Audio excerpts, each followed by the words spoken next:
कहानी की शुरुआत में हम मेडी नाम की एक लड़की को देखते हैं जिसकी उम्र 35 साल होती है। दरअसल मेडी की मां ने लोन पे घर लिया होता है, लेकिन अब उसकी मां इस दुनिया में नहीं रही है और उसके पिता उससे अलग रहते हैं। इसलिए मेडी को अब घर का लोन चुकाना पड़ रहा है। मेडी पैसा कमाने के लिए रात में ऑटो ड्राइवर के रूप में काम करती है और दिन में पार्ट टाइम एक बार में काम करती है। लेकिन आज उसकी गाड़ी उसके घर से एक सरकारी कर्मी जब्त करने लगता है, क्योंकि वह इस बार घर की किस्त नहीं भर पाई थी।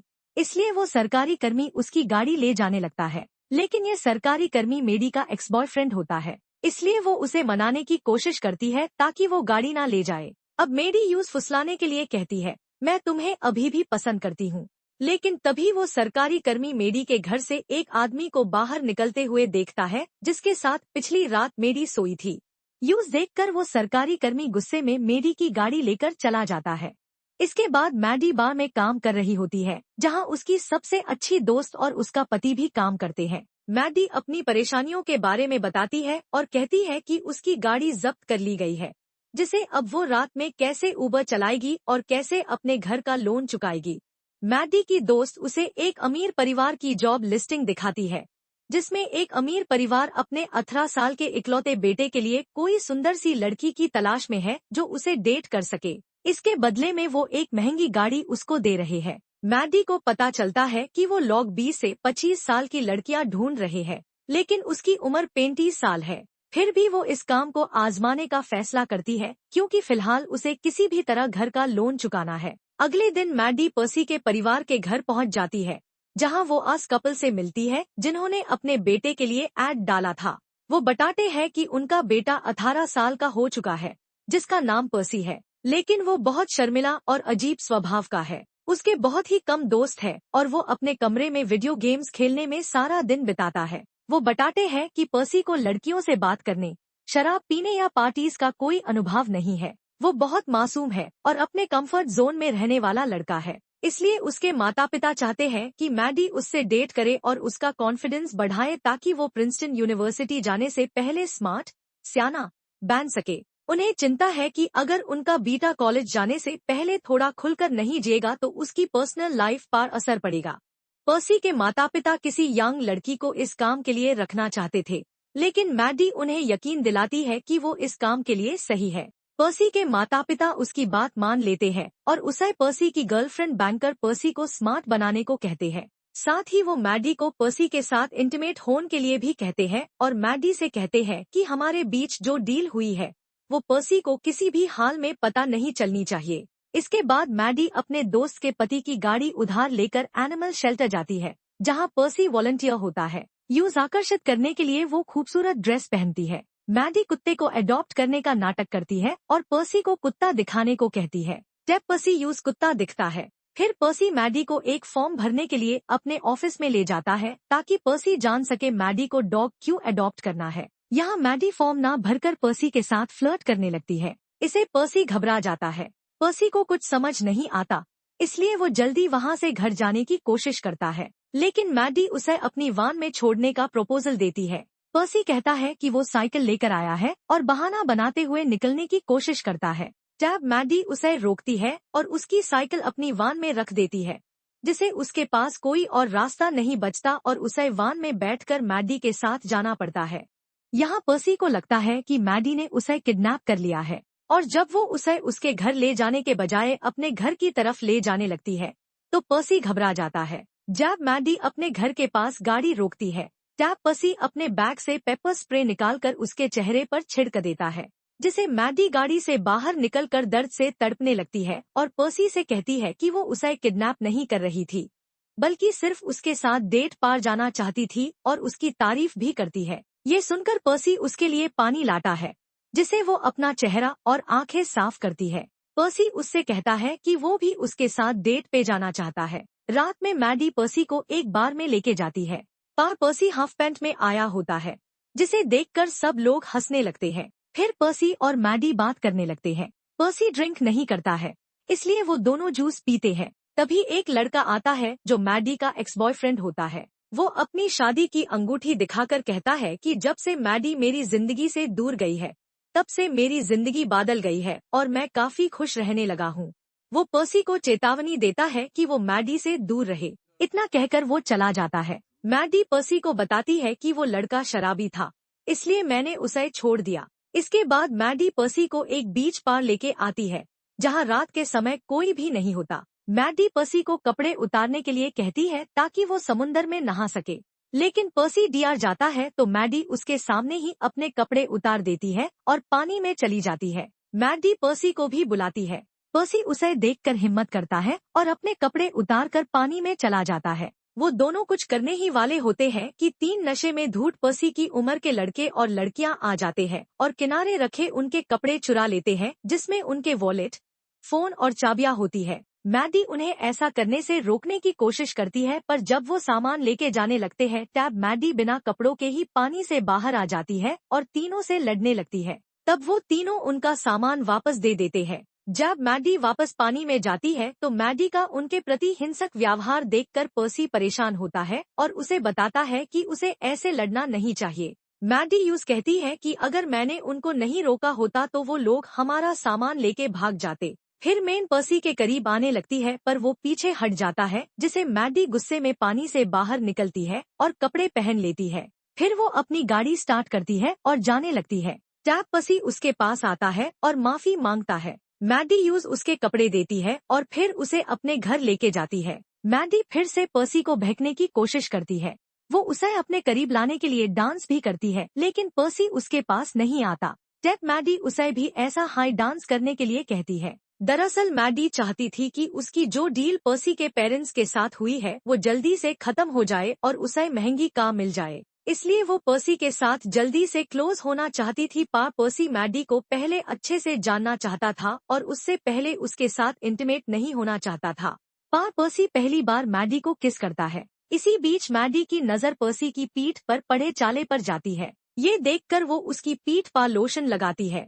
पर्सी मैडी को बताता है कि तुम्हारे आने से पहले मैं घर में ही रहता था, क्योंकि मेरे दोस्त मेरा मजाक उड़ते थे और मुझे लड़कियों से बात करने में डर लगता था। यही वजह थी कि मैं बाहर जाना पसंद नहीं करता था। मैडी भी पर्सी को अपने बारे में बताती है, जिससे दोनों के बीच एक कनेक्शन बनने लगता है। इसके बाद मैडी और पर्सी डेट करना जारी रखते हैं, एक दूसरे के बारे में और ज्यादा जानते हैं और उनकी दोस्ती गहरी होने लगती है। वो दोनों साथ में खेलते हैं, घूमते हैं और मस्ती करते हैं। धीरे धीरे पर्सी बाहरी दुनिया के प्रति खुलने लगता है। मैडी यूज जिंदगी के मेस लेना और खुलकर जीना सिखाती है। फिर उसी रात में दोनों एक शानदार रेस्टोरेंट में डिनर के लिए जाते हैं, जहां मैडी के कहने पर पर्सी पियानो बजाता है। ये सबको बहुत पसंद आता है और लोग उसकी तारीफ करने लगते हैं। मैडी भी पर्सी की पियानो बजने की कला देखकर बहुत खुश हो जाती है। इसी रेस्टोरेंट में पर्सी की मुलाकात उसके स्कूल फ्रेंड से होती है, जो उसे आज रात हो रही एक बैचलर पार्टी में इनवाइट करती है और फिर चली जाती है। मैडी उन्हें बातें करते हुए देखती है और अंदर ही अंदर थोड़ी जलन महसूस करती है। इसके बाद मैडी पर्सी को बताती है कि वो कुछ दिनों में ही इस शहर को छोड़कर चली जाएगी। ये सुनकर पर्सी गुस्से में आ जाता है और अपने दोस्त की बैचलर पार्टी में जाने के लिए निकल पड़ता है। मैडी भी उसके साथ कार में बैठती है और उसे रोकने की कोशिश करती है, लेकिन पर्सी अपने ड्राइवर को तेजी से गाड़ी चलाने को कहता है और ड्रिंक करना शुरू कर देता है। फिर पर्सी के साथ मैडी कार से पार्टी वाली जगह पर पहुंच जाती है। पर्सी गाड़ी से उतारता है और मैडी को गाड़ी में अकेला छोड़कर पार्टी के अंदर चला जाता है। पर्सी के पीछे पीछे मैडी भी अंदर जाती है, लेकिन वहां मौजूद लोग सिर्फ पर्सी की उम्र के होते हैं। वो सब मैडी को देखकर उसे आंटी कहकर उसका मजाक बनाने लगते हैं, लेकिन मैडी इन सब बातों को नजरअंदाज करके पर्सी को ढूंढने लगती है। उसे पता चलता है कि पर्सी उसी लड़की के साथ एक कमरे में है जिसने यूज पार्टी में इनवाइट किया था। मैडी देखती है कि कमरे का दरवाजा बंद है, इसलिए वो चिल्लाकर दूर खोलने के लिए कहती है, लेकिन जब वो दरवाजा नहीं खोलते तो मैडी जबरदस्ती दरवाजा तोड़कर अंदर चली जाती है। वहाँ वो देखती है कि पर्सी उसी लड़की के साथ बेड पर बैठा है, हालांकि उन्होंने कुछ किया नहीं होता। मैडी देखती है कि पर्सी की तबीयत खराब है, क्योंकि उसने जरूरत से ज्यादा शराब पी ली थी। वो मैडी को उल्टी करवाने के लिए बाथरूम में ले जाती है। तभी बच्चों के माता पिता भी वहाँ आ जाते हैं और मैडी को वहाँ से जाने के लिए कहते हैं, इसलिए मैडी पर्सी को लेके वहाँ से निकल जाती है। वो दोनों कार से जा रहे होते हैं। टेप पर्सी उससे कहता है कि मैं तुम्हारे साथ क्लोज होने के लिए तैयार हूँ और मैं तुमसे प्यार करता हूँ।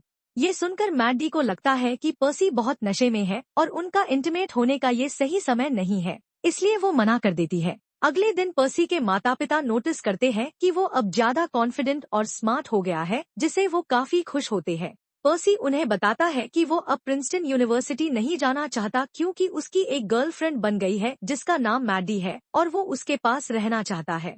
ये सुनकर पर्सी के माता पिता परेशान हो जाते हैं क्योंकि वो चाहते थे कि पर्सी प्रिंसटन यूनिवर्सिटी जाने से पहले होशियार हो जाए, लेकिन अब जब वो यूनिवर्सिटी ही नहीं जाना चाहता तो उनका प्लान खराब होने लगता है। इसलिए पर्सी के माता पिता मैडी को कॉल करके मिलने के लिए बुलाते हैं और उसे बताते हैं कि जिस काम के लिए उसे काम पर रखा गया था वो पूरा हो चुका है। इसलिए अब यूज पर्सी के साथ कुछ भी नहीं करना है और वो डील के हिसाब से महंगी कार ले जा सकती है।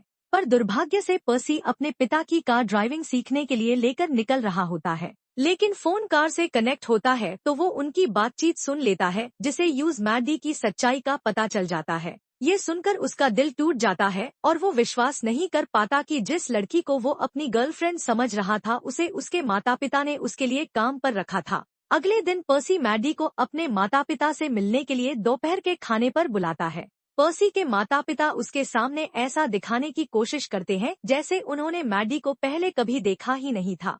पर्सी भी ये जाहिर नहीं करता कि उसे पूरी सच्चाई पता है। तभी पर्सी के पास उसके दोस्त का कॉल आता है जो उसके साथ एनिमल शेल्टर में वॉलंटियर करता है।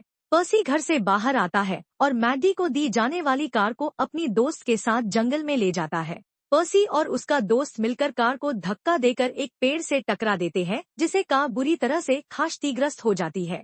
पर्सी ये सब इसलिए करता है ताकि वो मैडी के धोखे का बदला ले सके।